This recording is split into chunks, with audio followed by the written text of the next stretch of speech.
Hello, welcome to law excellence. ఇవాళ వీడియోలో మనం ఇంపార్టెంట్ కమిటీస్ అనేటటువంటి టాపిక్ చూడబోతున్నామండి. దీనికి సంబంధించినటువంటి మెటీరియల్ ఆల్రెడీ మనం మన టెలిగ్రామ్ గ్రూప్లో షేర్ చేయడం జరిగింది. మళ్ళీ ఈ వీడియో కింద డిస్క్రిప్షన్లో లింక్ ఫామ్లో నోట్స్ షేర్ చేయడం జరుగుతుంది. అదొకసారి తీసుకొని చదువుకోవచ్చు. సరే, మరి అసలు ఎందుకు ఇంపార్టెంట్, అసలు ఈ టాపిక్ ఎందుకు ఇంపార్టెంట్ అంటే, అటు ప్రిలిమ్స్ పాయింట్ ఆఫ్ వ్యూలో క్వశ్చన్స్ వస్తాయి, ఇటు మెయిన్స్ పాయింట్ ఆఫ్ వ్యూలో వాల్యూ అడిషన్, ఎన్రిచ్మెంట్, మన ఆన్సర్కి ఎన్రిచ్ అవుతుంది, వాల్యూ యాడ్ అవుతుంది. సో అన్ని రకాల దాంట్లో పాలిటీలో కొన్ని కమిటీస్ ఉన్నాయి, ఎకానమీలో కొన్ని కమిటీస్ ఉన్నాయి, అట్లా రకరకాల ఏరియాస్లో మనకి కమిటీస్ అనేటటువంటివి ఉన్నాయి. వాటిలో ఇంపార్టెంట్ కమిటీస్ని మనం ఇవాళ చూడబోతున్నామండి. ఫర్ ఎగ్జాంపుల్ సర్కారియా కమిషన్ అనే పేరు వినే ఉంటారు. సో దాని గురించి కొద్దిగా చూద్దాం. అట్లా ఓన్లీ కరెంట్ ఇష్యూలో ఉన్నవే కాకుండా ఓవరాల్గా మనకి ఇంపార్టెంట్ కమిటీస్ ఏవేవి, వాటిని మనం ఏవేవి గుర్తుపెట్టుకోవాలి, వాటిలో ఒక్కొక్క కమిటీ కనీసం 200-300 పేజీల రికమెండేషన్స్ ఇస్తూ ఉంటుంది. వాటిలో మనం ఎగ్జామ్ పాయింట్ ఆఫ్ వ్యూలో ఏవేవి గుర్తుపెట్టుకోవాలి అన్నది ఇవాళ మనం చూద్దామండి. ఫస్ట్ అసలు మనం ఏమేమి చదవబోతున్నాం ఈ వీడియోలో అన్నది మనం చూద్దాం. మనకి ఎడ్యుకేషన్ రిలేటెడ్గా చాలా కమిటీస్ ఉన్నాయి. వాటిలో 2 ఇంపార్టెంట్ కమిటీస్ రీసెంట్గా న్యూస్లో ఉన్నాయి కాబట్టి అవి తెలుసుకోవాలి. డాక్టర్ కె కస్తూరి రంగన్ కమిటీ, వాళ్ళు డ్రాఫ్ట్ నేషనల్ ఎడ్యుకేషన్ పాలసీ మీద రికమెండేషన్స్ ఇచ్చారు. మరి అది ఇప్పుడు నేషనల్ ఎడ్యుకేషన్ పాలసీ 2020గా మనం ఇంప్లిమెంటేషన్ డేకి వచ్చేసింది. టిఎస్ఆర్ సుబ్రమణియన్ కమిటీ, ఆ కమిటీ అసలు నేషనల్ ఎడ్యుకేషన్ పాలసీ ఎలా ఉండాలి అని కస్తూరి రంగన్ కమిటీ కంటే ముందు కూడా అపాయింట్ చేయబడింది. మరి ఆ కమిటీ ఏం రికమెండేషన్స్ ఇచ్చిందో చూద్దాం. వల్నరబుల్ సెక్షన్స్కి సంబంధించి, ఎస్పెషలీ ట్రైబల్స్కి సంబంధించి వర్జీనియస్ కాకా కమిటీ ఏం చెప్పింది, Rajiv Gauba committee mob violence దానికి సంబంధించి ఏం చెప్పింది, justice Verma committee, Sachar committee minorities మీద, బేజ్బోరా కమిటీ, ఇట్లా వల్నరబుల్ సెక్షన్స్కి సంబంధించి మనం ఏదన్నా ఒక ఆన్సర్ రాస్తున్నప్పుడు ఈ కమిటీస్ని మనం యూజ్ చేసుకోగలగాలండి మన ఆన్సర్లో. అదేవిధంగా కాన్స్టిట్యూషన్ అనగానే మనకి ఎంఎన్ వెంకట్ చెల్లయ్య కమిటీ అని వినే ఉంటారు, అవునా? సో ఆ కమిటీనే National Commission to Review the Working of Constitution, NCRWC అంటాం. దీన్నే ఎంఎన్ వెంకట్ చెల్లయ్య కమిషన్ అని కూడా చెప్తూ ఉంటారు. అవి కాకుండా సెంటర్ స్టేట్ రిలేషన్స్ అనగానే మనకు ప్రైమరీగా గుర్తొచ్చే 2 కమిటీస్ ఏంటి? ఒకటి సర్కారియా కమిషన్, 2 పూంచీ కమిషన్. సో వాళ్ళ రికమెండేషన్స్ ఏంటి సెంటర్ స్టేట్ రిలేషన్కి సంబంధించి అని చూద్దాం. జ్యుడిషియరీకి సంబంధించి జస్టిస్ శ్రీకృష్ణ కమిటీ, ఇది ఆల్టర్నేటివ్ డిస్ప్యూట్ రెజల్యూషన్ మెకానిజమ్స్ ఏంటి అని చెప్పి. అదేవిధంగా జస్టిస్ మల్లిమత్ కమిటీ ఇంపార్టెంట్ అండి, ఇది మనకి న్యూస్లో కూడా ఉంది క్రిమినల్ జస్టిస్ సిస్టమ్కి సంబంధించి. సో అవి 2 ఏంటో చూద్దాం. లెజిస్లేషన్కి సంబంధించి సో ఏ విధంగా పాత చట్టాలను రిపీల్ చేయాలి, వీటన్నిటి కోసం రామానుజం కమిటీ అనేది ఏర్పాటు చేశారు. సో అది ఏంటి, ఆ రామానుజం కమిటీ ఏంటి, దాని ఇంపార్టెంట్ పాయింట్స్ ఏంటి అన్నది మనం ఒకసారి చూద్దాం. మరి ఎస్హెచ్జీస్, సెల్ఫ్ హెల్ప్ గ్రూప్స్ మరియు ఎన్జిఓస్, వీటికి సంబంధించి విజయ్ కుమార్ కమిటీ, సో ఆ విజయ్ కుమార్ కమిటీ ఏం చెప్పింది. అదేవిధంగా మైక్రో ఫినాన్స్, సో చిన్న మొత్తాలకు వడ్డీలు ఉంటాయి చూసారా, దానికి సంబంధించి మాలెగాన్ కమిటీ అని ఉంది. సో ఆ కమిటీ ఏంటో చూద్దాం. ఎలక్టోరల్ రిఫార్మ్స్కి సంబంధించి చాలా రికమెండేషన్స్ ఉన్నాయండి. వాటిలో ప్రైమరీగా లా కమిషన్ ఎలక్టోరల్ రిఫార్మ్స్ గురించి ఏం చెప్పింది, Dinesh Goswami committee important, electoral reforms గురించి ఏం చెప్పిందో చూద్దాం. నెక్స్ట్ ఉదయ్ కోటక్ బ్యాంక్ ఉంది చూసారా, సో ఆ person. So Uday Kotak committee corporate గవర్నాన్స్కి సంబంధించి ఏ విధమైన రికమెండేషన్స్ ఇచ్చింది. మరి మన పావర్టీ ఎస్టిమేషన్కి సంబంధించి 3 ఇంపార్టెంట్ కమిటీస్ గుర్తున్నాయా, Lakdawala committee, Suresh Tendulkar committee, C Rangarajan committee. So ఈ 3 కమిటీస్ ప్రైమరీగా ఇంపార్టెంట్ అండి. సో ఆ 3 ఏం చెప్పాయన్న చూద్దాం. బ్యాంకింగ్ సెక్టార్కి సంబంధించి Bimal Jalan committee, PJ Nayak committee, Janak Raj committee. So వీళ్ళు బ్యాంకింగ్ వీటి గురించి ఏం చెప్పారు. ఇంకా బ్యాంకింగ్ రిలేటెడ్గా చాలా కమిటీస్ ఉన్నాయి చూడండి. TK Vishwanath committee, financial sector legislative reforms commission, FSLRC అంటాం. సో అదేం చెప్పింది. డిజిటల్ పేమెంట్స్కి సంబంధించి నందన్ నీలేకని ప్యానల్ అనేది ఒకటి అపాయింట్ చేశారు, అది కూడా రికమెండేషన్ ఇచ్చింది. హెచ్ఆర్ ఖాన్ కమిటీ ఏం చెప్పింది. నచ్కేత్ మోర్ కమిటీ ఏం చెప్పడం జరిగింది. ఫిన్టెక్, ఫినాన్షియల్ టెక్నాలజీ రిలేటెడ్ ఇష్యూస్కి సంబంధించి ఒక స్టీరింగ్ కమిటీని అపాయింట్ చేశారు, అదేం చెప్పడం జరిగింది. Ratan Watal committee digital payments, KV Kamath committee loan రీస్ట్రక్చరింగ్కి సంబంధించి. వాటితో పాటు రీసెంట్గా మనకి ఇంటర్నల్ వర్కింగ్ గ్రూప్, ఆర్బీఐకి సంబంధించిన ఇంటర్నల్ వర్కింగ్ గ్రూప్ ఒకటి న్యూస్లో ఉంది, పీకే మొహంతీ కమిటీ అని చెప్పేసి. సో అది కూడా మనం ఇక్కడ యాడ్ చేసుకోవాలి. సరే, అవి బ్యాంకింగ్కి సంబంధించిన కమిటీస్. అవి కాకుండా ట్యాక్స్కి సంబంధించి ఇంపార్టెంట్ అండి, చాలా ఇంపార్టెంట్. డైరెక్ట్ ట్యాక్స్కి సంబంధించి అఖిలేష్ రంజన్ టాస్క్ ఫోర్స్ అనేది ఈ కామర్స్ వీటికి సంబంధించి కూడా ఉంది.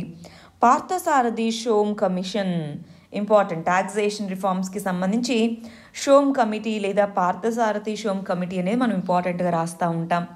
నెక్స్ట్ ఎంప్లాయ్మెంట్కి సంబంధించి ఏ విధంగా ఎంప్లాయ్మెంట్ జనరేట్ చేయాలి ఏంటి అన్న దానికి సంబంధించి Sharada Prasad committee, Kelkar committee PPP, బాబా కళ్యాణి కమిటీ ఇంపార్టెంట్ ఎస్సీజెడ్ వాటి మీద, yes Sundar committee, K Rajeswara Rao committee mineral policy review చేయడం. సో ఇవి ఎంప్లాయ్మెంట్ మరియు ఎకానమీ రిలేటెడ్గా. అదే అగ్రికల్చర్ రిలేటెడ్గా చాలా కమిటీస్ ఉన్నాయండి. వాటిలో అన్నిటికంటే important national commission on farmers అని చెప్తూ ఉంటారు, ఎంఎస్ స్వామినాథన్ కమిటీ అని కూడా చెప్తూ ఉంటాము.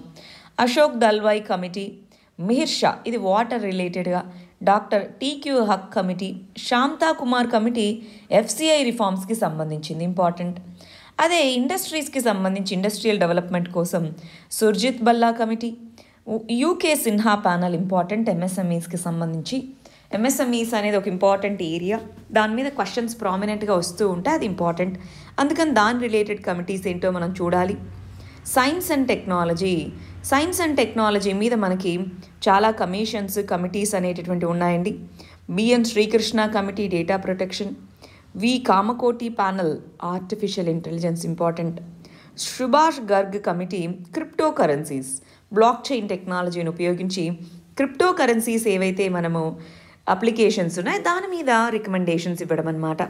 ఎన్విరాన్మెంట్కి సంబంధించి ఈ కమిటీస్ ఎప్పుడూ న్యూస్లో ఉంటూ ఉంటాయండి, కొంత పాతవే అయినా సరే.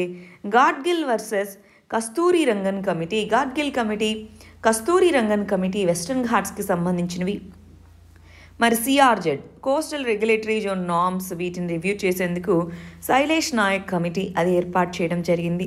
సెక్యూరిటీ ఇష్యూస్కి వచ్చేటప్పటికి సో ఏ విధంగా సెక్యూరిటీ సిస్టమ్స్ వీటన్నిటికీ సంబంధించి Dhirendra Singh committee important defence ప్రొక్యూర్మెంట్కి సంబంధించి, Madhukar Gupta committee, Kargil review committee Kargil ఈ గొడవలు జరిగినప్పుడు, Jeevan Reddy commission important, AFSPA మీద జీవన్ రెడ్డి కమిషన్. మరి ethics in governance second ARC recommendation ఏంటి, రీసెంట్గా ఏమేమి కమిటీస్ ఉన్నాయి, ఇవి ఓవరాల్గా మనకి 20 ఏరియాస్లో ఉన్నటువంటి వివిధ రకాల కమిషన్స్ అన్నమాట. వీటికి సంబంధించి మనం 2 పార్ట్స్గా ఈ వీడియో చేయబోతున్నామండి. పార్ట్ 1, పార్ట్ 2 అని, ఎందుకంటే చాలా పెద్ద వీడియో వస్తుంది, అందుకని 2 పార్ట్స్గా మనం చేయబోతున్నాం. ఇవాళ ఒకటి, ఇంకొకటి తొందరలోనే ప్లాన్ చేసేసుకుందాం.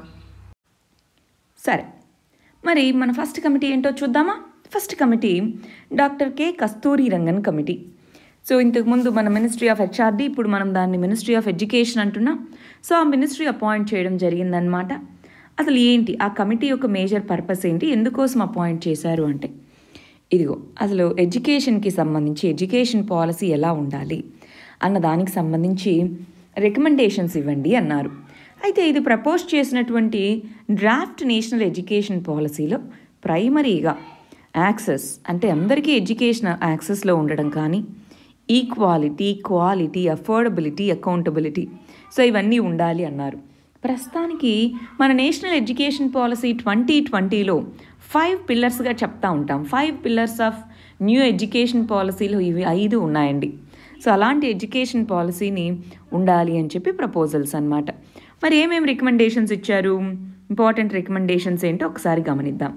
ఫస్ట్, రైట్ టు ఎడ్యుకేషన్ అనేటటువంటిది ప్రీ స్కూల్ నుంచి క్లాస్ 12th వరకు ఉండాలి అన్నారు. అంటే ఎంటైర్ స్కూల్ సిస్టమ్కి ప్రీ స్కూల్ నుంచి క్లాస్ 12 వరకు. ఇప్పుడు ఎంతవరకు 6 to 14 అవునా అండి. ప్రస్తుతానికి మనకి right to education article 21A కింద ఏ విధంగా ఉంది, 6 to 14 years మధ్య ఉన్న పిల్లలకు ఉంది. ఇక్కడ మరి కస్తూరి రంగన్ కమిటీ చెప్పినటువంటిది ఏంటి అంటే ప్రీ ప్రైమరీ అంటే 3 years ఏజ్ నుంచి 18 ఇయర్స్ ఏజ్ వరకు, 12th క్లాస్ అంటే 18 ఇయర్స్ ఏజ్ వరకు ఉండేలాగా రైట్ టు ఎడ్యుకేషన్ని ఎక్స్టెండ్ చేయాలి. స్కూల్ కరికులంని 5+3+3+4 డిజైన్గా ఉండాలి అన్నారు. అదేంటో మనం చూద్దాం. రైట్, 5+3+3+4 అంటే ఇదిగోండి ఒకసారి ఇక్కడ గమనించండి. ఫౌండేషనల్ స్టేజ్ అంటే 3 సంవత్సరాలు pre primary plus grade 1 grade 2 class 1 class 2 అదొకటి. మరి 3 అంటే ఇక్కడ 3rd క్లాస్ నుంచి 5th క్లాస్ వరకు సిలబస్ అక్కడ ఒక లింకేజ్ ఉండాలి. మిడిల్ స్టేజ్లో 6 to 8 ఇంకొక 3 ఇయర్స్ లింకేజెస్. ఆ తర్వాత 9th నుంచి 12th వరకు అక్కడ ఒక లింకేజెస్. ఈ విధంగా 5+3+3+4 డిజైన్ ఉండాలి. ఇప్పుడు మనకున్నట్టు 10+2+4 అది కాకుండా ఫస్ట్ 10th క్లాస్ వరకు మళ్ళీ 2 ఇయర్స్, ఆ తర్వాత 4 ఇయర్స్ గ్రాడ్యుయేషన్ అట్లా కాకుండా ఈ విధంగా ఉండాలన్నది వన్ ఆఫ్ ద రికమెండేషన్స్. అది మన పాలసీలో ఇంక్లూడ్ అయ్యింది. సో దాంతోపాటు ఇంకేమేం చెప్పారో చూడండి. సంస్కృత్. సో సంస్కృత్ అన్నటువంటిది టీచ్ చేయాలి అన్ని లెవెల్స్లోనూ, హైయర్ ఎడ్యుకేషన్లోనూ. అదొక ఆప్షనల్ లాంగ్వేజ్గా ఇవ్వండి. షెడ్యూల్ 8 లాంగ్వేజెస్ ఏవైతే ఉన్నాయో సో వాటన్నిటితో పాటు దాన్ని కూడా స్కూల్ అండ్ హైయర్ ఎడ్యుకేషన్లో టీచ్ చేసే విధంగా చూడండి అన్నారు. సెమిస్టర్ సిస్టమ్ని స్కూల్ ఎడ్యుకేషన్లోనూ ఇంట్రడ్యూస్ చేయాలి. ఇదిగో క్లాస్ 10th నుంచి 12th ఉన్న వాళ్ళకి సెమిస్టర్ సిస్టమ్ని ఇంట్రడ్యూస్ చేయండి. మామూలుగా ఇప్పుడు మనకి గ్రాడ్యుయేషన్లో ఉంది సెమిస్టర్ సిస్టమ్. సో అది 10th to 12th కూడా ఇంట్రడ్యూస్ చేయండి. ప్లస్ హైయర్ ఎడ్యుకేషన్ ఇన్స్టిట్యూషన్స్లో రీస్ట్రక్చరింగ్ చేయాలి. Research areas, high quality in teaching, under graduate education మీద ఫోకస్, ఇవన్నీ తీసుకొని రావాలి. 4 year అండర్ గ్రాడ్యుయేట్ ప్రోగ్రామ్స్. ఇప్పుడు మనకి డిగ్రీ కూడా 4 yearsే కదా.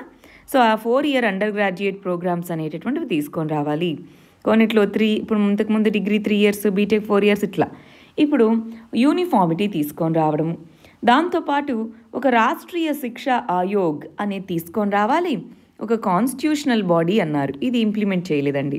రాష్ట్రీయ శిక్షా ఆయోగ్ అనేది మనం ఇప్పుడు వచ్చిన పాలసీలో లేదు, బట్ రికమెండ్ అయితే చేసింది.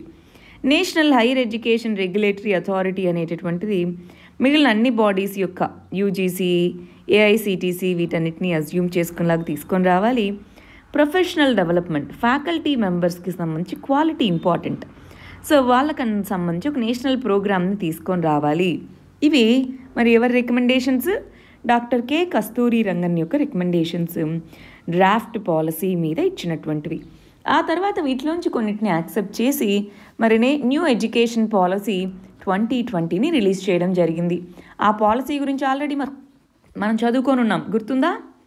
ఇంపార్టెంట్ పాలసీస్ అని చెప్పేసి 20 ఇంపార్టెంట్ పాలసీస్ మీద మనం ఒక వీడియో చేసాం. దాంట్లో అది కూడా ఉంది, ఒకసారి అది చూసుకోవాలి. సరే, మరి next committee TSR Subramanian committee. So new education policy ఎలా ఉండాలి ఏంటి అని చెప్పి 2015లో ఏర్పాటు చేశారు. 2016లో అది రికమెండేషన్స్ ఇచ్చింది. సో ఇక్కడ ఏం చేశారంటే ఫస్ట్ వీళ్ళే ఒక ఎడ్యుకేషన్ పాలసీ ఉండాలి, ప్రస్తుతం ఎడ్యుకేషన్ సిస్టమ్ ఎదుర్కొంటున్న ప్రాబ్లమ్ని చూడాలంటే అని చెప్పారు. ఆ తర్వాతే 2019లో మరి కస్తూరి రంగన్ కమిటీని అపాయింట్ చేసి ఆ రికమెండేషన్స్ ఇచ్చారు. మరి టిఎస్ఆర్ సుబ్రమణియన్ కమిటీ ఏమేమి రికమెండేషన్స్ ఇచ్చింది ఎడ్యుకేషన్కి సంబంధించి అంటే, ఒకటి ఇండియన్ ఎడ్యుకేషన్ సర్వీస్. మనకి Indian administration service, Indian police service ఇవి ఎలాగున్నాయో అలాంటి ఒక ఆల్ ఇండియా సర్వీస్ అయినటువంటి ఇండియన్ ఎడ్యుకేషన్ సర్వీస్ని ఏర్పాటు చేయాలి. ఎడ్యుకేషన్కి బడ్జెట్ 6% మినిమం ఉండే విధంగా చూడాలి. ఇంకా ఇప్పటికే చాలా డిలే అయింది. ఎడ్యుకేషన్ మీద ఎంత స్పెండ్ చేస్తే అంత రిటర్న్స్ వస్తాయి. సో 6% జీడిపి ఉండే విధంగా చూడాలి. మినిమం ఎలిజిబిలిటీ, ఇప్పుడు బీఎడ్ కోర్సెస్ వీటికి సంబంధించి మినిమం ఎలిజిబిలిటీ ఏంటి? Pass marks. అది కాకుండా 50% మార్క్స్ వచ్చి ఉండాలి గ్రాడ్యుయేషన్ లెవెల్లో. ఇలాంటిది మరి ఉండాలి, ఎందుకంటే టీచర్ ట్రైనింగ్ అనేటటువంటిది ఇంపార్టెంట్ కాబట్టి. టెట్ ఎంట్రన్స్ అనేటటువంటిది అందరు టీచర్స్కి, రిక్రూట్మెంట్ చేసుకునే అందరు టీచర్స్కి, అది ప్రైవేట్ స్కూల్స్ అయినా ఏ స్కూల్స్ అయినా టెట్ అనేటటువంటిది టీచర్ ఎంట్రన్స్ టెస్ట్ అనేది కంపల్సరీగా చేయగలగాలి. కంపల్సరీ లైసెన్సింగ్ లేదా సర్టిఫికేషన్ అనేటటువంటిది అన్ని schools, private schools, public schools అన్నీ కూడా ప్రతి 10 సంవత్సరాలకు ఒకసారి కంపల్సరీ లైసెన్సింగ్ తీసుకోవాలి. మరి క్వాలిటీ ఎలా ఉంది ఇవన్నీ చెక్ చేశాకే ప్రతి 10 సంవత్సరాలకు ఒకసారి లైసెన్సింగ్ ఇచ్చే విధంగా చూడాలి. రైట్, ప్రీ స్కూల్ ఎడ్యుకేషన్ని కూడా దాన్ని కూడా ఎడ్యుకేషన్ రైట్గా యాడ్ చేయాలి. నో డిటెన్షన్ పాలసీ, డీటైన్ చేయకూడదు. అంటే ఏంటి, ఆ పర్టికులర్ క్లాస్లో ఎగ్జామ్లో పాస్ అవ్వకపోతే వాళ్ళని అదే క్లాస్లో ఉంచడం. సో ఆ నో డిటెన్షన్ పాలసీ అన్నది కంటిన్యూ చేయాలి. అట్లీస్ట్ క్లాస్ 5th వరకు నో డిటెన్షన్ పాలసీని చేయాలి. అప్పర్ ప్రైమరీ స్టేజ్ అంటే 6th క్లాస్ వాటికి సంబంధించి డిటెన్షన్ సిస్టమ్ అనేది ఉండాలి. ఇప్పుడు డిటెన్షన్ సిస్టమ్ అనేది తీసేశారు కదా, డిటెన్షన్ సిస్టమ్ అనేటటువంటి తీసుకొని రావాలి. 5th క్లాస్ వరకు డిటెన్షన్ సిస్టమ్ ఉండకూడదు. అంటే 3rd క్లాస్లో ఫెయిల్ అయితే మళ్ళీ వాళ్ళని 3rd క్లాస్లో వేయడం అలాంటిది ఉండకూడదు. 5th క్లాస్ వరకు అలాంటిది ఉండకూడదు. 5th తర్వాత అది ఇనీషియల్గా అయితే అండి ఆర్టీఈ చట్టంలో నో డిటెన్షన్ పాలసీ అన్నది 8th క్లాస్ వరకు ఉండేది. మరి ఈ కమిటీ టిఎస్ఆర్ సుబ్రమణియన్ కమిటీ ఇచ్చిన రికమెండేషన్స్ని బేస్ చేసుకొని లాస్ట్ ఇయర్ అమెండ్మెంట్ జరిగింది. ఆర్టీఈ చట్టం 2009కి అమెండ్మెంట్ జరిగి నో డిటెన్షన్ పాలసీ దాన్ని ఓన్లీ 5th క్లాస్ వరకే, 5th క్లాస్ తర్వాత 2 సార్లు ఫెయిల్ అవుతే వాళ్ళని అదే క్లాస్లో ఉంచొచ్చు అని మార్పు చేయడం జరిగిందనమాట. ఇంకేమేమి రికమెండేషన్స్ ఇచ్చింది ఈ committee? On demand board exams, ఎప్పుడు కావాలన్నా బోర్డ్ ఎగ్జామ్స్ ఫెయిల్ అయితే ఆన్ డిమాండ్ బోర్డ్ ఎగ్జామ్స్ ఉండాలి. నేషనల్ లెవెల్ టెస్ట్ అనేటటువంటిది కండక్ట్ చేయాలి. దేనికి?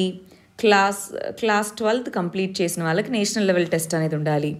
మిడ్ డే మీల్ ప్రోగ్రామ్ అనేటటువంటిది సెకండరీ స్కూలింగ్ అంటే మన 6th to 9th 10th వీళ్ళకి కూడా మిడ్ డే మీల్ ప్రోగ్రామ్ అనేది కవర్ అయ్యేలాగా చూడాలి అన్నారు. యూనివర్సల్ గ్రాంట్స్ కమిషన్ యూజీసీలో మరి ప్రాబ్లమ్స్ ఉన్నాయి, దాన్ని ఆర్గనైజేషనల్ స్ట్రక్చర్ వీటిని మార్చాలని చెప్పారు.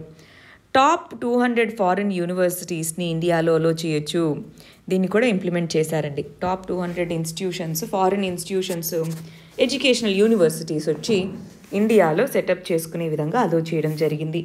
ఇవన్నీ కూడా ఏ కమిటీ ఇచ్చిన రికమెండేషన్స్? టిఎస్ఆర్ సుబ్రమణియన్ కమిటీ యొక్క రికమెండేషన్స్. రైట్, క్లారిటీ వచ్చేసిందా? కొద్దిగా చూసుకుంటూ వెళ్ళాలి ఏ కమిటీ ఏమేమి రికమెండేషన్స్ ఇచ్చారు అని చెప్పేసి. సరే, దీని తర్వాత ఉన్న నెక్స్ట్ ఇంపార్టెంట్ కమిటీ ఏంటో చూద్దాం. నెక్స్ట్ ఇంపార్టెంట్ కమిటీ వల్నరబుల్ సెక్షన్స్కి సంబంధించి ఇక్కడ వర్జీనియస్ కాకా, జాజా అంటూ ఉంటారు, బట్ దీన్ని కాకా అని చెప్తాం. సో వర్జీనియస్ కాకా కమిటీ అనమాట, ట్రైబల్స్కి సంబంధించింది. 2014లో ఆంథ్రోపాలజీ ప్రిపేర్ అయ్యే స్టూడెంట్స్, యూపీఎస్సీ స్టూడెంట్స్ చాలా ఇంపార్టెంట్ అండి.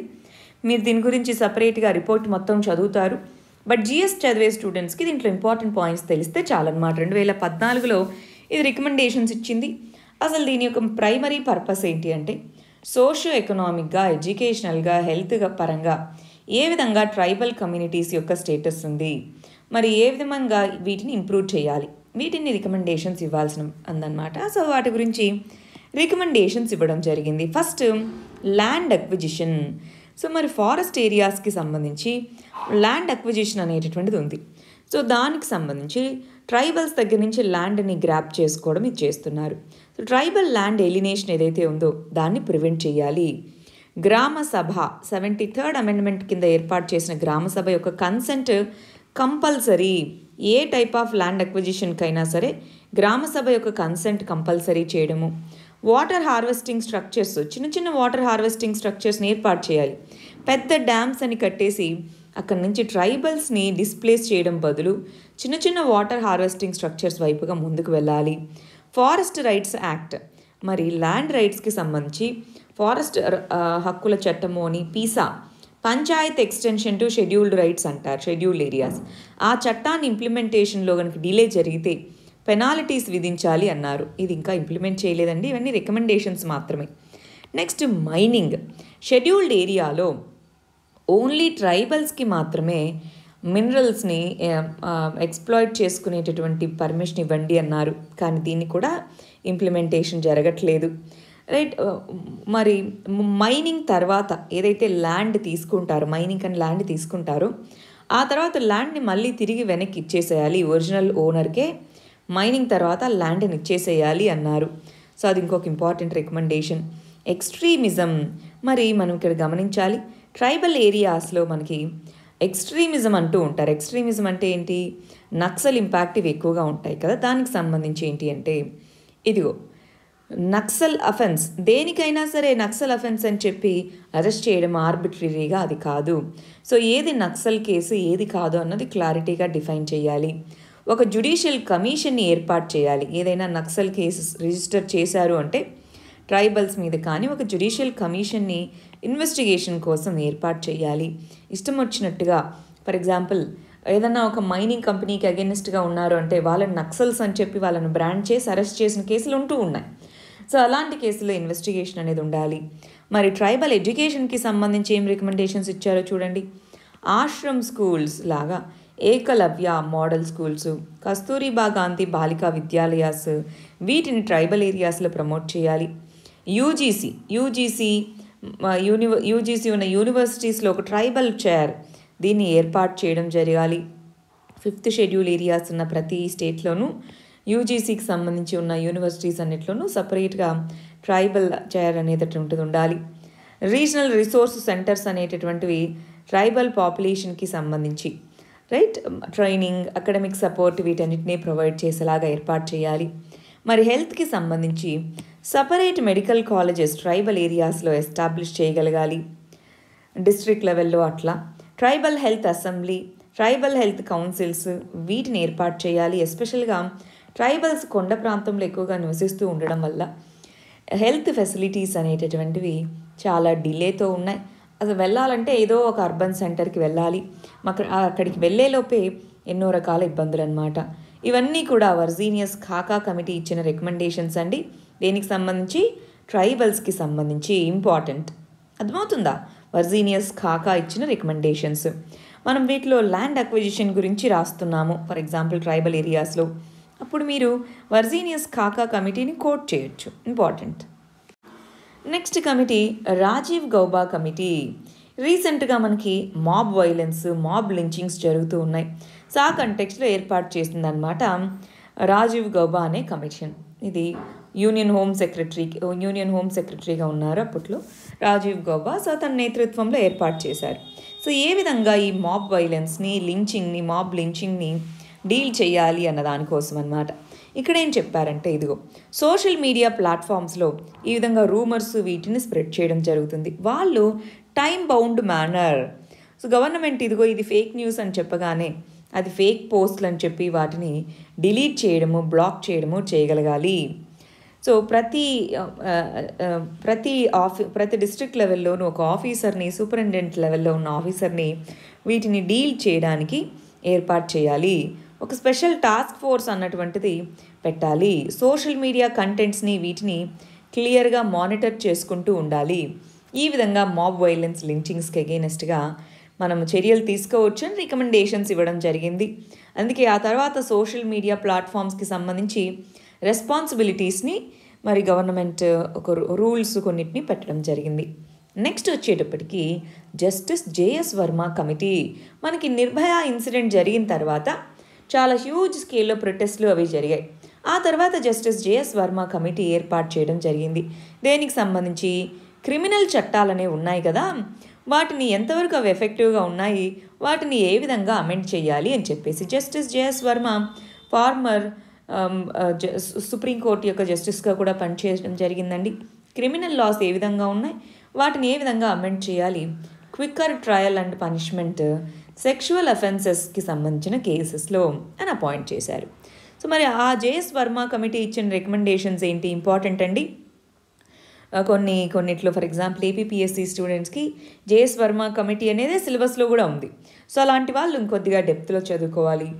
లేదు మిగిలిన ఎగ్జామ్స్కి ప్రిపేర్ అవుతున్న స్టూడెంట్స్ ఆన్సర్స్ రాసేటప్పుడు కానీ, ప్రిలిమ్స్లో క్వశ్చన్గా అడిగినప్పుడు కానీ ఈ కంటెంట్స్ కొద్దిగా మనం తెలుసుకొని ఉండాలి. చూడండి, మరి సెక్షువల్ అఫెన్సెస్ని ఏవైతే ఐపీసీ 1860లో ఉన్న వాటిని సెక్షువల్ అఫెన్సెస్ని గ్రేడేషన్ చేయాలి, డిఫరెంట్ కేటగిరీస్గా మరి డిఫైన్ చేయాలి. మరి రేప్ యొక్క డెఫినేషన్ని ఎక్స్పాండ్ చేయడం జరిగింది.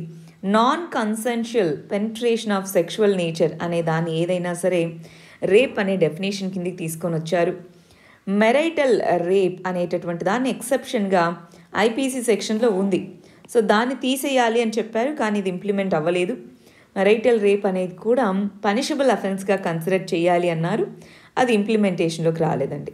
అది కాకుండా ఇంకొన్ని అఫెన్సెస్ని డిస్రోబింగ్ అంటే అందరి ముందు బట్టలు తీసివేయడం ఇట్లాగా.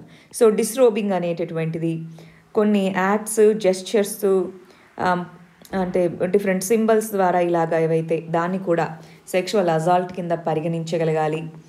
స్పెసిఫిక్గా విమెన్ విక్టిమ్స్ కోసం ఒక ఫండ్ అనేది ఏర్పాటు చేయాలి. అందుకే దీని తర్వాత నిర్భయ ఫండ్ అనేది ఏర్పాటు చేశారండి. దాంతోపాటు ఇంపార్టెంట్ రికమెండేషన్ ఇంప్లిమెంట్ చేయలేదు, but important recommendation JS Verma కమిటీది Armed Forces Special Powers Establishment Act. దీని కింద ఏదైతే మరి దీని కింద జరిగినటువంటి క్రైమ్స్ అవన్నీ కూడా ఎక్స్క్లూడెడ్, సెక్షువల్ కేసెస్ అవన్నీ వాటిని కూడా ఈ చట్టాల కిందికి తీసుకొని రావాలి అన్నది జేఎస్ వర్మ కమిటీ ఇచ్చిన రికమెండేషన్స్. ప్రైమరీగా sexual offences, number of sexual offences వాటిని డెఫినేషన్లో పెంచడము, రేప్ యొక్క డెఫినేషన్ని బ్రాడన్ చేయడము, ఫండింగ్ ఉండాలి అని చెప్పడము, రైట్. దాంతోపాటు armed Forces special establishment act వీటిని కూడా దాంట్లో కూడా చాలా కంప్లైంట్స్ ఉన్నాయండి, ఎస్పెషలీ నార్త్ ఈస్ట్ ఇక్కడ, అవి కూడా ఇంక్లూడ్ చేయాలి. ఇంకొన్ని రికమెండేషన్స్ ఉన్నాయి, చూద్దామా? రైట్. సో ఈ committee chemical castration, so chemical castration for example rape ఇలాంటివి జరిగినప్పుడు సో అతని మీద రేప్ చేసిన వ్యక్తి మీద కెమికల్ క్యాస్ట్రేషన్ ఇది కరెక్ట్ కాదు అని చెప్పడము, డెత్ పెనాల్టీ అనేటటువంటిది డెత్ పెనాల్టీ కంటే కూడా రేప్ కేసెస్లో లైఫ్ ఇంప్రిజన్మెంట్ జీవిత ఖైదు విధించాలి అన్నట్టుగా జేఎస్ వర్మ కమిటీ చెప్పడం జరిగింది.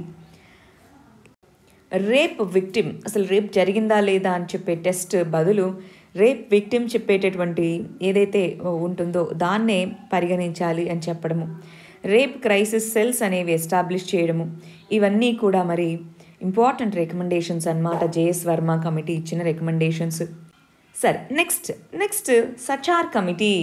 ఇది కూడా ఇంపార్టెంట్ కమిటీ అండి. మైనారిటీస్కి సంబంధించిన ఏ ఇష్యూ అన్నా మీరు రాయాల్సి వచ్చినప్పుడు దీని గురించి రాస్తూ ఉంటారు. Justice Rajendra Sachar committee. So ఇదేం చెప్పింది అంటే ముస్లిం కమ్యూనిటీ, ఇండియాలో ముస్లిమ్స్ యొక్క స్టేటస్ ఎలా ఉంది, సోషల్, ఎకనామిక్ మరియు ఎడ్యుకేషనల్ స్టేటస్ ఎలా ఉంది అని చెప్పేటటువంటి కమిటీ 2006లో రికమెండేషన్స్ ఇవ్వడం జరిగింది. ఇది చెప్తున్నటువంటి విషయం ఏంటి అంటే మరి రిజర్వేషన్స్ ఇవన్నీ కూడా కాస్ట్ బేసిస్లో ఇస్తున్నారు, బట్ చాలామంది బ్యాక్వర్డ్ క్లాసెస్ ఉన్నారు ఇంక్లూడింగ్ ముస్లిమ్స్. సో ఫ్యాక్చువల్గా చెప్పడం జరిగిందనమాట దీంట్లో, ఇదిగో ఇంతమంది ఎడ్యుకేషన్లో ఇలా ఉన్నారు అలాగా. సో దానికోసం ఈక్వల్ ఆపర్చునిటీ కమిషన్ అనేటటువంటిది ఏర్పాటు చేయాలి. ఇది మైనారిటీస్ అంటే ఓన్లీ ముస్లిమ్సే కాదు, డిఫరెంట్ మైనారిటీస్, రిలీజియస్ మైనారిటీస్ అందరూ కూడా. సో మైనారిటీస్కి సంబంధించినటువంటి గ్రీవాన్సెస్ అవి చూడడానికి ఈక్వల్ ఆపర్చునిటీ కమిషన్ అనేటటువంటి ఒక దాన్ని ఏర్పాటు చేయాలి.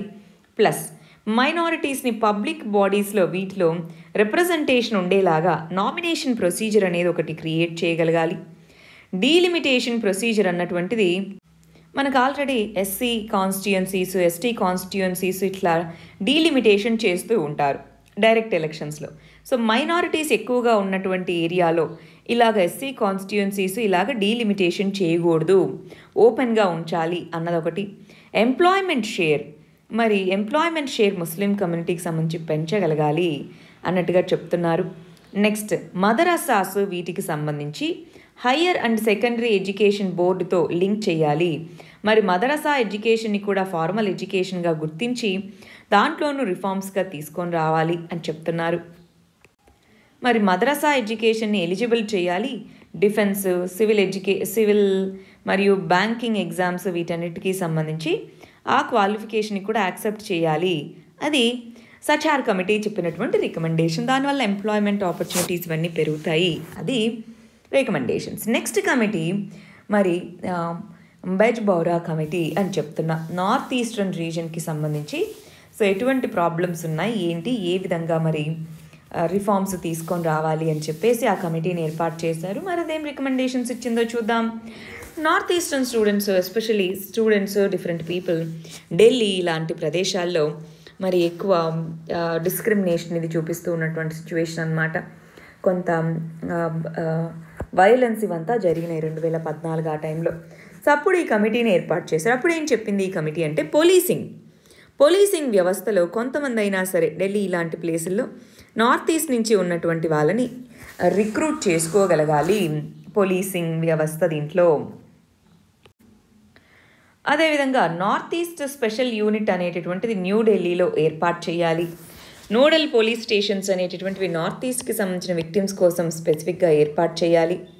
మెయింటెనెన్స్ ఆఫ్ లా అండ్ ఆర్డర్కి సంబంధించి ఢిల్లీ విక్టిమ్ కంపెన్సేషన్ స్కీమ్ అని ఉంది. సో ఫర్ ఎగ్జాంపుల్ ఎవరైనా విక్టిమైజేషన్ జరిగింది, సో వాళ్ళకి మానిటరీ అసిస్టెన్స్ కంపెన్సేషన్ అనేటటువంటిది అందించాలి. డిస్క్రిమినేషన్కి ఎగెయినెస్ట్గా కొత్త చట్టాలని తీసుకొని రావాలి. ఎస్పెషల్గా ఐపీసీ వీటిలో ఎథ్నిసిటీని బేస్ చేసుకొని డిస్క్రిమినేట్ చేయడం ఏదైతే ఉందో దానికి సంబంధించి కొత్త చట్టాలను తీసుకొని రావాలి. ఎఫ్ఐఆర్ ఫైల్ అయితే 60 days లోపల దాని మొత్తం ఇన్వెస్టిగేషన్ని కంప్లీట్ చేయాలి. సోషల్ మీడియాలో అవేర్నెస్ అనేటటువంటిది పెంచాలి. డెడికేటెడ్ ఫేస్బుక్ పేజ్ని అవేర్నెస్ కోసమే తీసుకొని రావాలి. స్పెషల్ హెల్ప్ లైన్ నెంబర్ని తీసుకొని రావాలి. ఇది ఓన్లీ స్పెసిఫిక్గా ఢిల్లీలో నార్త్ ఈస్టర్న్ పీపుల్ ఫేస్ చేస్తున్నటువంటి డిస్క్రిమినేషన్కి సంబంధించిన కమిటీ అండి. దీని గురించి కొద్దిగా ఐడియా ఉండాలి. ఇన్డెప్త్లో ఇక్కడున్న పాయింట్స్ అన్నీ ఏం గుర్తుపెట్టుకోవాల్సిన అవసరం లేదు. నెక్స్ట్ కమిటీ ఇంపార్టెంట్ అండి. కాన్స్టిట్యూషన్కి సంబంధించి జస్టిస్ ఎంఎన్ వెంకట్ చెల్లయ్య అని పిలుస్తూ ఉంటారు ఈ కమిషన్. దీన్నే మనం ఫార్మల్గా National Commission to Review the Working of Constitution అంటాము. NCRWC అని పిలుస్తూ ఉంటాం. 2000 సంవత్సరంలో ఏర్పాటు చేశారు. 2002లో రికమెండేషన్స్ ఇచ్చింది. అంటే మనం 1950 నుంచి చూసుకుంటే 2000 వరకు 50 సంవత్సరాలు కంప్లీట్ అయిన సందర్భంగా అసలు ఇండియన్ కాన్స్టిట్యూషన్ ఎంతవరకు వర్క్ చేసింది, ఇంకెలా బెటర్గా దాన్ని చేద్దాము అని చెప్పి కమిటీని ఏర్పాటు చేశారు. దానికి సుప్రీంకోర్టు జస్టిస్ అప్పట్లో ఉన్నటువంటి రిటైర్డ్ జస్టిస్ అయినటువంటి మన్నేపల్లి నారాయణరావు వెంకట్ చెల్లయ్య, ఎంఎన్ వెంకట్ చెల్లయ్య ఈయన నేతృత్వంలో మరి కమిటీని ఏర్పాటు చేశారు. కాన్స్టిట్యూషన్కి ఏ విధమైన అమెండ్మెంట్స్ తీసుకొని రావచ్చు అని. మరి ఆ కమిటీ ఇచ్చినటువంటి మేజర్ రికమెండేషన్స్ ఏంటి? మీరు పాలిటీ బుక్ ఓపెన్ చేసి చూస్తే మీ యొక్క లక్ష్మీకాంత్ కానీ ఏదైనా చాలా రికమెండేషన్స్ ఉంటాయి. మనం ఇక్కడ కొన్ని రికమెండేషన్స్ చూద్దామండి. దీని గురించి కొంత ఇంకా ఎక్కువ చదువుకోవడం అనేది అవసరం. అదొకసారి మీరు పాలిటీ బుక్లో చదువుకోవాలి. ఇక్కడ కొద్దిగానే చూద్దాం. చూడండి, ఇక్కడ inter state trade and commerce, ఈ రెండు అంతర్రాష్ట్రీయ మరి రాష్ట్రాల మధ్య జరుగుతున్నటువంటి ట్రేడ్ అండ్ కామర్స్ కమిషన్ అనేటటువంటి దాన్ని ఏర్పాటు చేసి దానికి కాన్స్టిట్యూషనల్ స్టేటస్ కల్పించాలి. గవర్నర్ అపాయింట్మెంట్ అనేది గొడవలుగా ఉన్నాయి. సో దాన్ని ఒక కమిటీ అపాయింట్ చేయాలి. ఇప్పుడు గవర్నర్ని ఎవరు అపాయింట్ చేస్తున్నారు? President of India, council of ministers యొక్క రికమెండేషన్స్ ఆధారంగా. అలా కాకుండా ఒక committee, prime minister, home minister, speaker వీళ్ళందరూ మెంబర్స్గా ఉండేటటువంటి ఒక కమిటీ, దాంట్లో ఆ రాష్ట్రం యొక్క చీఫ్ మినిస్టర్ కూడా మెంబర్గా ఉండే ఒక కమిటీ గవర్నర్ని అపాయింట్ చేయగలగాలి. డిజాస్టర్స్, ఇప్పటికీ డిజాస్టర్స్ అనేది అసలు ఆ పదమే మనకి కాన్స్టిట్యూషన్లో మెన్షన్ చేసి లేదు. బట్ దాని రిలేటెడ్గా ఉన్న వాటన్నిటినీ తీసుకొని డిజాస్టర్స్ అనేవి డీల్ చేస్తున్నాం. దాన్ని కన్కరెంట్ లిస్ట్లో చేర్చాలి. డిజాస్టర్ మేనేజ్మెంట్ అనే దాన్ని పొలిటికల్ బ్రేక్ డౌన్ అయినప్పుడు, అంటే కాన్స్టిట్యూషనల్ మెషనరీ ఫెయిల్ అయినప్పుడు మరి ఆర్టికల్ 356 అనేది ఇన్వోక్ చేస్తున్నారు. సో ఎంతవరకు ప్రాక్టికల్ అయితే అంతవరకు ఆ సిచ్యువేషన్ని అడ్రస్ చేయడానికి ప్రయత్నించాలి. వెంటనే ప్రెసిడెంట్స్ రూల్ చేయకుండా ఇంటర్ స్టేట్ కౌన్సిల్ అనేటటువంటి దాన్ని తీసుకొని వచ్చి కన్సల్టేషన్స్ రూపంలో రాష్ట్రాల మధ్య ఉన్నటువంటి ప్రాబ్లమ్స్ని సాల్వ్ చేయాలి. ఈ విధంగా ఇంకా చాలా రికమెండేషన్స్ ఉన్నాయి. ప్రైమరీగా గవర్నర్కి సంబంధించి ఏదన్నా మీరు రాస్తూ ఉన్నప్పుడు ఇది ఒక ఇంపార్టెంట్ పాయింట్గా రాసుకోవచ్చండి. గవర్నర్ని యొక్క అపాయింట్మెంట్ గురించి ఇక్కడ ఆర్టికల్ 356 గురించి రాస్తున్నప్పుడు ఇవి రెండు చాలా ఇంపార్టెంట్. గవర్నర్ని ఒక కమిటీ ఏర్పాటు చేయాలి. పొలిటికల్ బ్రేక్ డౌన్ వచ్చినప్పుడు వీలైనంత వరకు దాన్ని అమికబుల్గా సాల్వ్ చేసుకోవాలి. ఇవి రెండు కూడా NCRWC యొక్క ప్రైమరీ రికమెండేషన్స్గా పరిగణించవచ్చు. సార్, నెక్స్ట్ ఇంకేమేం కమిటీస్ ఉన్నాయి చూద్దాం. Centre state relations very very important అండి. సెంటర్ స్టేట్ రిలేషన్స్కి సంబంధించి చాలా కమిటీస్ ఉన్నాయి. For example Raj Mannar committee, కాకపోతే అది స్టేట్ లెవెల్ కమిటీ, అందుకని మనం దాన్ని ఇంపార్టెంటే ఇక్కడ మనం చదువుకోవట్లేదు. సెంట్రల్ లెవెల్ కమిటీసే ఇక్కడ మనం చదువుతూ ఉన్నాం. సర్కారియా కమిషన్ అంటున్నాం. సర్కారియా కమిషన్ అనేటటువంటిది సెంటర్ స్టేట్ రిలేషన్స్కి సంబంధించింది. ఇది 1983లో అపాయింట్ చేస్తే 1987లో రికమెండేషన్స్ ఇవ్వడం జరిగిందనమాట. జస్టిస్ RS సర్కారియా నేతృత్వంలో దీన్ని అపాయింట్ చేశారు. Centre state relations legislative, financial, executive అన్ని రకాల రిలేషన్స్ గురించి మరి రికమెండేషన్స్ ఇవ్వడం జరిగింది. ఇక్కడ చూడండి, మరి ప్రతి స్టేట్లోనూ గవర్నర్ని అపాయింట్ చేస్తున్నారు. గవర్నర్ ఏ ప్రొసీజర్ని ఉపయోగించి హంగ్ అసెంబ్లీ అంటే ఏ పార్టీకి మెజారిటీ రాలేదు, ఏ పార్టీకి మెజారిటీ లేదు, అప్పుడు ఏ ప్రొసీజర్ను ఉపయోగించి ఏ పార్టీని గవర్నమెంట్ ఫామ్ చేయండి అని పిలవాలి? అది కాన్స్టిట్యూషన్లో మ్యాండేట్ చేయలేదు. దాన్ని మనం కన్వెన్షన్స్ ప్రకారమే ఫాలో అవుతూ ఉన్నాం. సో అప్పుడు సర్కారియా కమిషన్ ఏం చెప్పింది అంటే సింగిల్ లార్జెస్ట్ పార్టీ ఏదైతే ఉంటుందో దాన్నే పిలవాలి. గవర్నర్ యొక్క డిస్క్రిషన్ కదా అని చెప్పి ఇష్టం వచ్చినట్టు కాదు, సింగిల్ లార్జెస్ట్ పార్టీనే పిలవాలి అని చెప్తున్నారు. ప్లస్ స్పెసిఫికల్గా ఈ సర్కారియా కమిషన్ అనేది ఏ దానికి అబ్జల్యూట్ మెజారిటీ లేదు అన్నప్పుడు ఏం చెయ్యాలి అన్నటువంటి దానికి రికమెండేషన్స్ ఇచ్చింది. చూడండి, చీఫ్ మినిస్టర్గా ఎవరిని సెలెక్ట్ చేయాలన్నప్పుడు అలయన్స్ ఆఫ్ పార్టీస్, కొన్ని గ్రూప్ ఆఫ్ పార్టీస్ ఏవైతే కొయిలీషన్గా ఉంటాయో వాళ్ళకు గనక మెజారిటీ వస్తుందంటే వాళ్ళని పిలవాలి గవర్నర్. లేదు ఏదన్నా ఒక సింగిల్ లార్జెస్ట్ పార్టీ మాకు మెజారిటీ ఉంది మేము ప్రూవ్ చేసుకుంటాము అన్నారు, సో మిగిలిన వాళ్ళందరికంటే వీళ్ళకి మెజారిటీ ఉంది, అలాంటప్పుడు వీళ్ళని పిలవాలి. పోస్ట్ ఎలక్షన్ ఎలక్టోరల్ పార్టీస్ ఏవైతే ఉంటాయో వాళ్ళు మేము జాయిన్ అవుతాము, కలిసి ఫామ్ చేస్తాం గవర్నమెంట్ అన్నప్పుడు వాళ్ళని పిలవాలి. అవి ఇక్కడ చెప్తున్నటువంటిది అనమాట.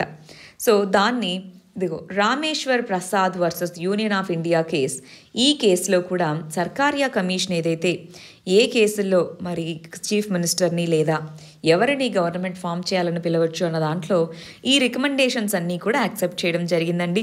ఇంకా చాలా రికమెండేషన్స్ ఉన్నాయి, ఇది ఒక ఇంపార్టెంట్ రికమెండేషన్, సర్కారియా కమిషన్ యొక్క ఇంపార్టెంట్ రికమెండేషన్గా పరిగణిస్తాం. నెక్స్ట్ కమిషన్ వచ్చేటప్పటికి పూంచీ కమిషన్, దీన్ని 2007లో ఏర్పాటు చేయడం జరిగింది. మరి 1987లో మరి సర్కారియా కమిషన్ రికమెండేషన్స్ ఇచ్చింది. సో 20 సంవత్సరాలు అయిపోయింది, మరి దాన్ని రివ్యూ చేయాలి కదా అని చెప్పేసి పూంచీ కమిషన్ ఏర్పాటు చేయడం జరిగింది. పూంచీ కమిషన్ ఏం చెప్పింది? జస్టిస్ ఎంఎం పూంచీ నేతృత్వంలో ఇది ఏర్పాటు అవ్వడం జరిగిందనమాట. చీఫ్ మినిస్టర్ని ఏ విధంగా అపాయింట్ చేయాలి?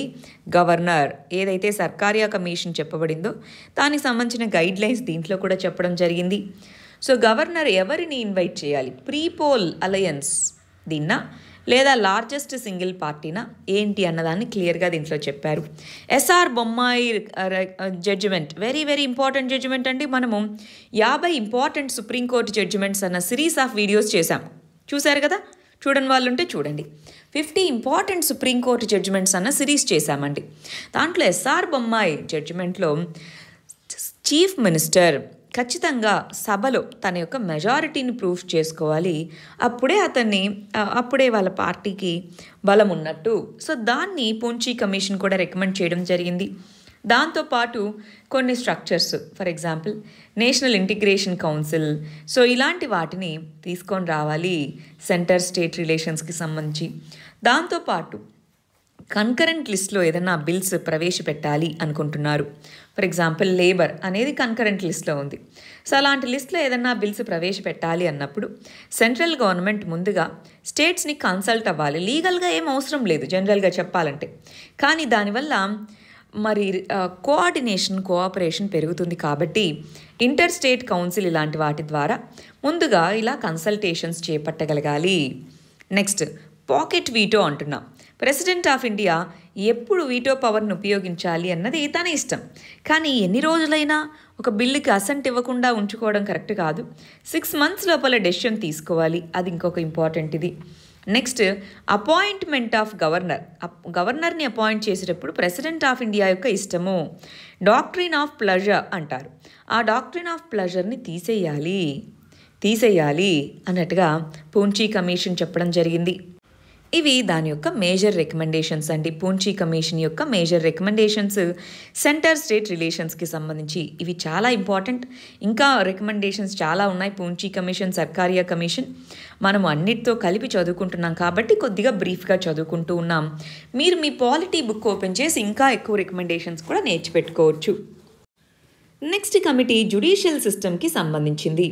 Justice Srikrishna committee, justice BN Srikrishna మనకి ఏపీ తెలంగాణకు సంబంధించినప్పుడు బిఎన్ శ్రీకృష్ణ కమిటీ ఉంది. అదేవిధంగా డేటా ప్రైవసీకి సంబంధించి బిఎన్ శ్రీకృష్ణ కమిటీ ఉంది. చాలా కమిటీస్కి ఈయన నేతృత్వం వహించారన్నమాట. సో ఇంటర్నేషనల్ ఆర్బిట్రేషన్గా ఇది ఒక జ్యుడిషియల్ వ్యవస్థ, ఇంటర్నేషనల్ లెవెల్లో ఆర్బిట్రేషన్ జరిపేలాగా, ఆల్టర్నేటివ్ డిస్ప్యూట్ రెజల్యూషన్ ఉండేలాగా ఏ విధంగా మన ఇండియాని తయారు చేయాలి, దానికోసం ఈ కమిటీని ఏర్పాటు చేశారు. 2018లో వీళ్ళు రికమెండేషన్ ఇవ్వడం జరిగింది. ఈ కమిటీ ఇక్కడ ఏం చెప్పారంటే, ఇంటర్నేషనల్ లా అడ్వైజర్ అనేటటువంటి ఆ పోస్ట్ని క్రియేట్ చేయాలి. ఎస్పెషల్గా బైలేటరల్ ఇన్వెస్ట్మెంట్ డిస్ప్యూట్స్ ఇవన్నీ కూడా నార్మల్ కోర్టుకి వెళ్లకుండా ఇలా ఇంటర్నేషనల్ లీగల్ అడ్వైజర్ అనే వ్యక్తులు ఉండాలి. ఇంటర్ మినిస్టీరియల్ కమిటీ అనేటి ఒకటి ఏర్పాటు చేయాలి. డిఫరెంట్ మినిస్టర్స్ అందరూ దీంట్లో మెంబర్స్గా ఉండేలాగా, ఫినాన్స్, ఎక్స్టర్నల్ అఫైర్స్ వీళ్ళందరూ బీఐటీ రిలేటెడ్ డిస్ప్యూట్స్ని సాల్వ్ చేసుకోవడానికి ఎక్స్టర్నల్ లాయర్స్ని అపాయింట్ చేసుకోవడము, కౌన్సిల్స్ని అపాయింట్ చేసుకోవడం ఇవి చేయాలి.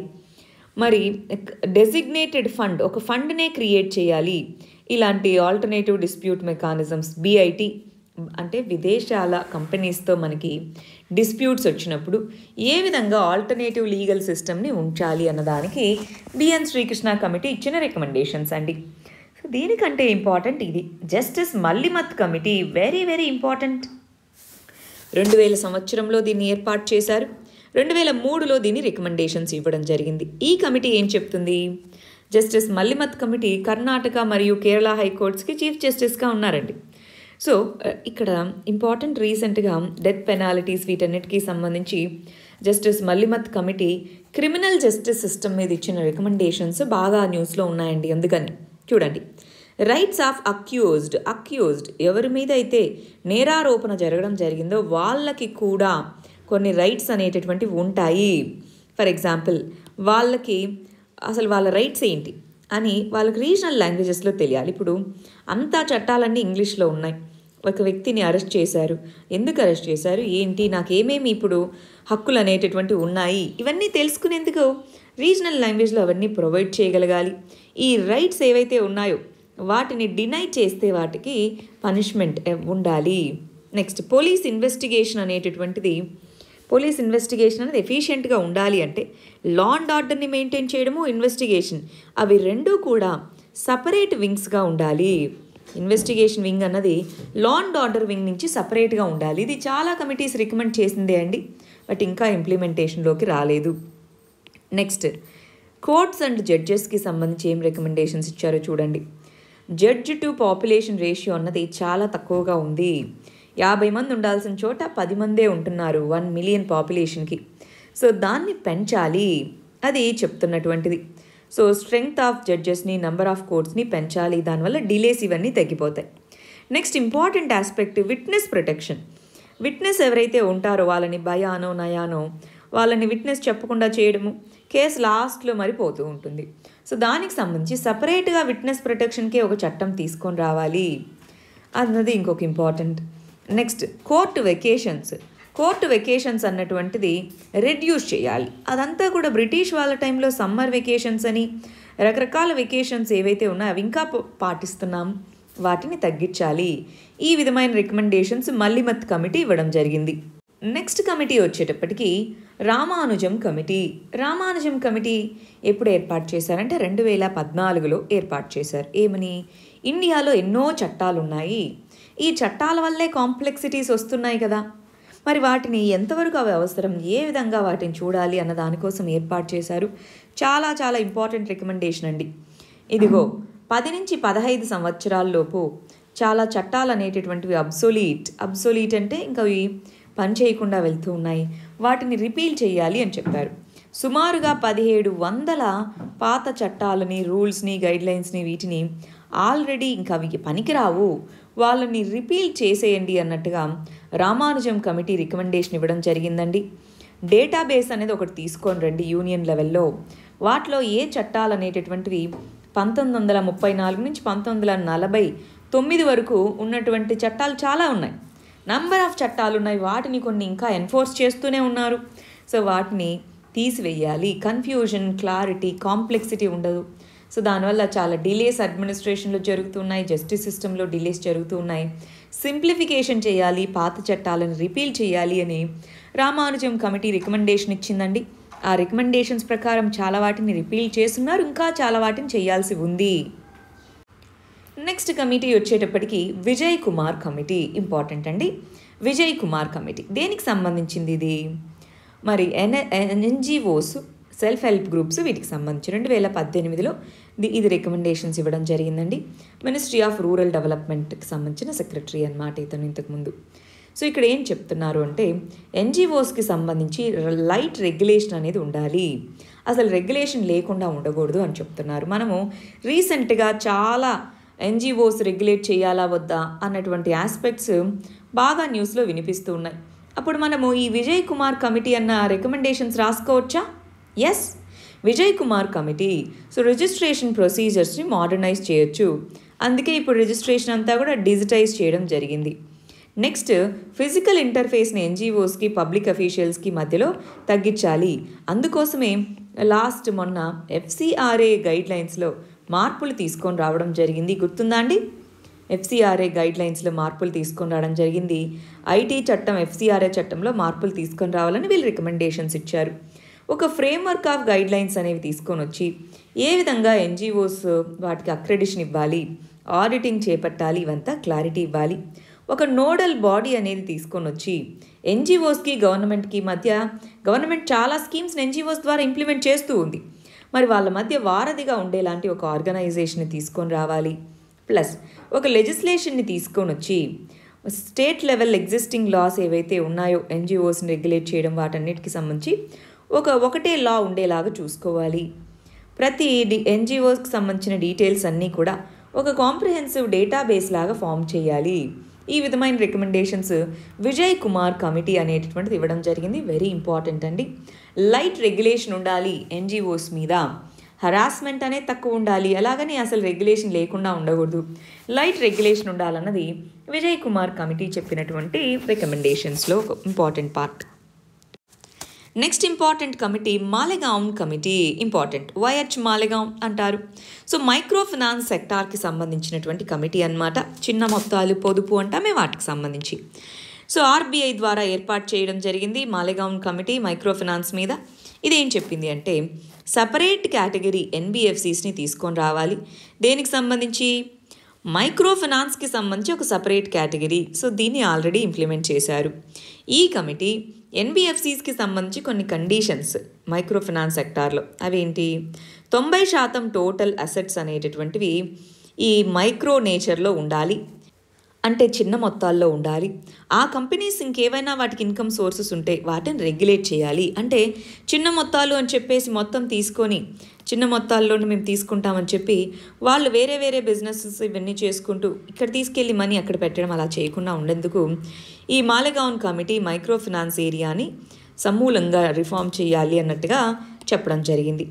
సో అవి బ్యాంకింగ్ దానికి సంబంధించి. Next electoral reforms very important అండి.